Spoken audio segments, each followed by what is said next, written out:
Imagine setting out on a journey with the love of your life to explore the United States, only to vanish without a trace.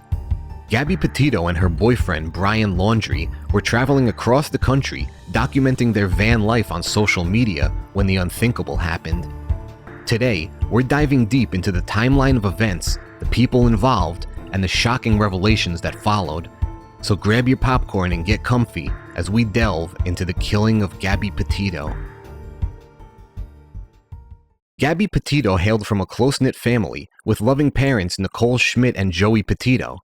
The oldest of 7 siblings, Gabby grew up in Blue Point, New York, and attended Bayport Blue Point High School. Gabby's life took a turn in March 2019 when she began dating Brian Laundrie. The two had met in high school and rekindled their relationship, which quickly blossomed into something serious. Gabby eventually moved in with Brian and his parents in North Point, Florida, solidifying their commitment to each other. After completing her education, Gabby worked at Publix alongside Brian Laundrie, where they both saved up for their future adventures. So during the onset of the COVID pandemic, the couple quit Publix. In late 2019 and early 2020, Gabby and Brian embarked on a cross-country journey from New York to California.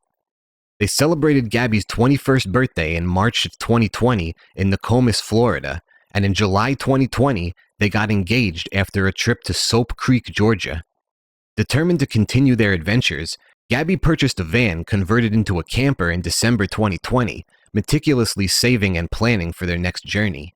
It was during this time that Gabby decided to document their van life on Instagram and YouTube, giving viewers a glimpse into their nomadic lifestyle.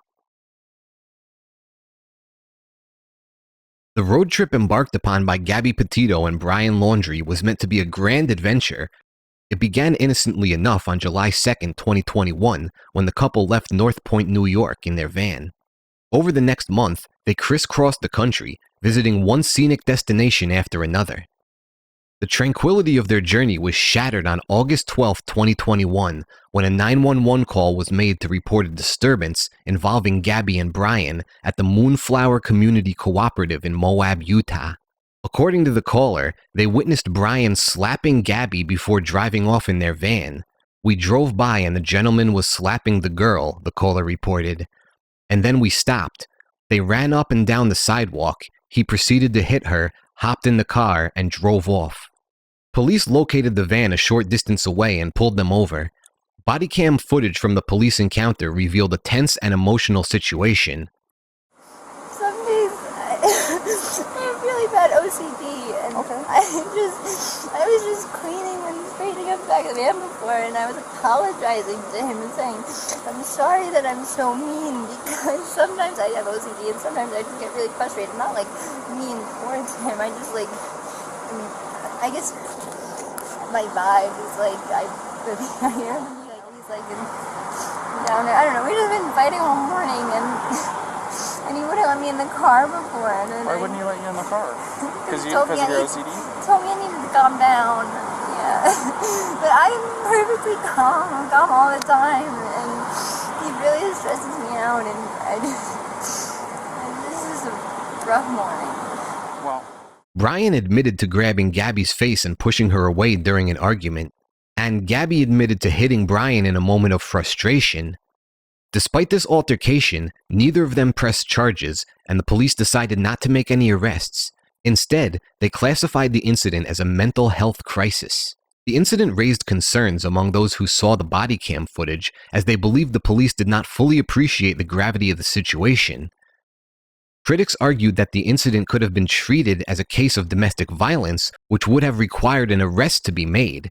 The police defended their actions, though, stating that they followed protocol and made the best decision based on the information available to them at the time. This incident would later take on greater significance as the investigation into Gabby's disappearance unfolded, raising questions about the nature of Gabby and Brian's relationship and whether there were warning signs that were overlooked. In the days following the incident in Moab, there were several reported activities of Gabby and Brian as they made their way through Wyoming. On August 17th, Brian flew from Salt Lake City to Tampa, Florida, reportedly to retrieve some belongings and close a storage unit. Brian flew home to obtain some items and empty and close the storage unit to save money as they contemplated extending their road trip. During this time, Gabby uploaded her first video to her YouTube channel documenting her and Laundrie's van life, showing the couple being very affectionate on camera. Laundrie returned to Utah on August 23rd, and on the 25th, Gabby's mother spoke to her for the last time. Gabby told her mother that they were heading to Yellowstone National Park. Then she made her final post on Instagram. The last confirmed sighting of Gabby and Brian was on August 27th at Mary Piglet's Tex-Mex restaurant in Jackson Hole, Wyoming. A witness reported seeing an altercation between the couple, with Brian allegedly yelling at the hostess and Gabby in tears. According to the witness, Brian was aggressively arguing with the staff, and Gabby appeared to be very upset, apologizing to the hostess. CCTV footage also captured the couple at a nearby Whole Foods, where they were seen shopping before heading north on Highway 89 towards Bridger-Teton National Forest campsite. On August 27, 2021, near Grand Teton National Park, a witness named Jessica Schultz noticed a van that seemed out of place. Schultz described the driver as a generic young white guy who was acting strangely. She observed that the van was driving too slowly and eventually parked in a non-parking spot for 2 nights. Schultz found this behavior suspicious, especially in such a remote area where any unusual activity raises red flags. He was just acting weird, Schultz reported to the Chronicle. You know, when you're out in the middle of nowhere, your hackles go up when you see something that's out of the ordinary. Additionally, on August 27th, Petito's mother received a text from Gabby's phone that said, "Can you help Stan? I just keep getting his voicemails and missed calls." This text struck Gabby's mother as odd, as Stan is her grandfather, and Gabby wouldn't typically refer to him by his name. 2 days later, on the 29th, witness Miranda Baker and her boyfriend picked up a hitchhiker they later identified as Brian Laundrie.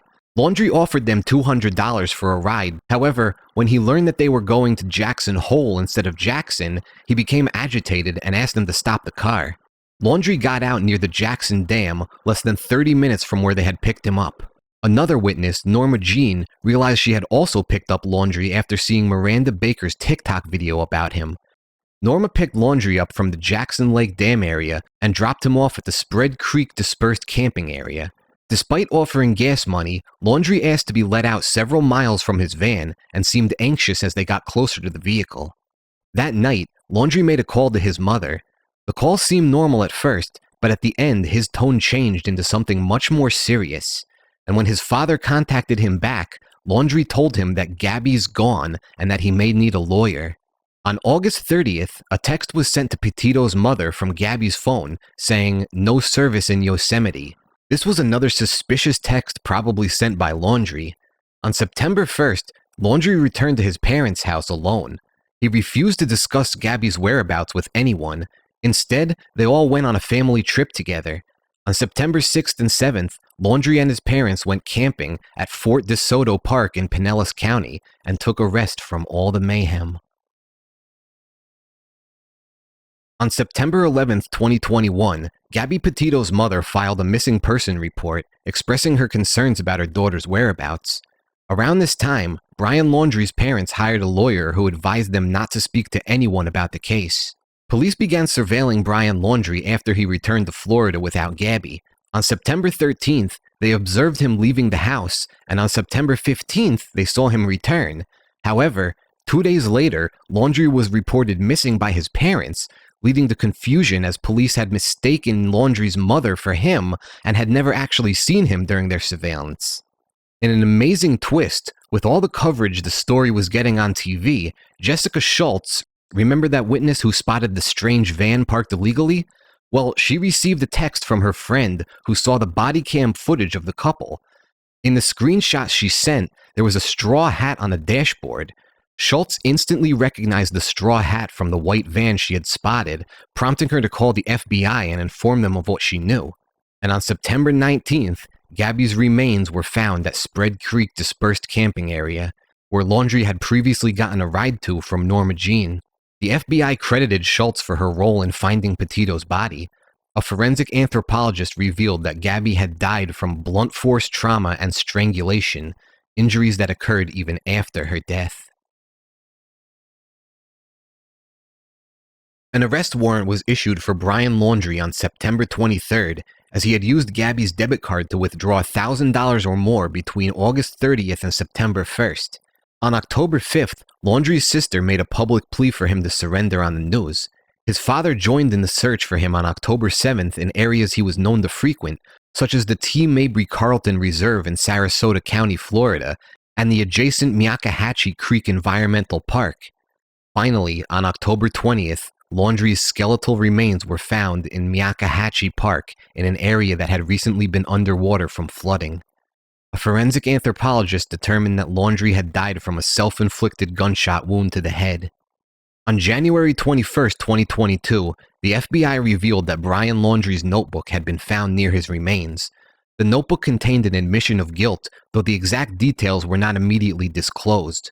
In June 2022, Brian Laundrie's family lawyer released the entire contents of the notebook to the public. In the notebook, Laundrie described an accident that occurred, which resulted in him putting Gabby out of her misery instead of murdering her. He expressed a desire to die not out of fear of punishment, but because he and Gabby were no longer together. Whether this is true or not is up to debate, but either way, it provides us with insight into Laundrie's mental state leading up to the incident. On November 17, 2022, a wrongful death lawsuit was filed against Brian Laundrie's estate by Gabby Petito's estate. The lawsuit sought damages and was awarded $3 million, although it was noted that Laundrie did not have that amount of money to give. In November 2022, a $50 million lawsuit was filed against the Moab Police Department. The lawsuit alleged that Officer Eric Pratt, who responded to the domestic disturbance involving Gabby and Brian in Moab, admitted that he was aware Laundrie was a threat but decided to ignore the law. The lawsuit also claimed that the department did not abide by its own lethality assessment protocol.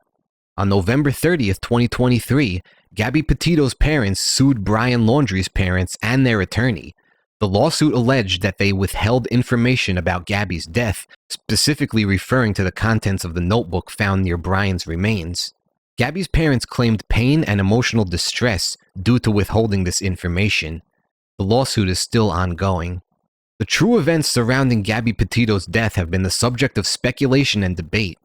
Based on Laundrie's admission, if you can call it that, some believe that the altercation between Gabby and Brian was the result of a fight that escalated, leading to Gabby falling and getting hurt. It's then suggested that Brian finished off the job, implying that he was responsible for Gabby's death. Obviously, we'll never know what truly transpired. All we can do is be more vigilant in the future and see red flags for what they are. Stay safe, everyone. What do you think really happened? Let me know in the comments. Thanks for watching, everyone. I will see you next time.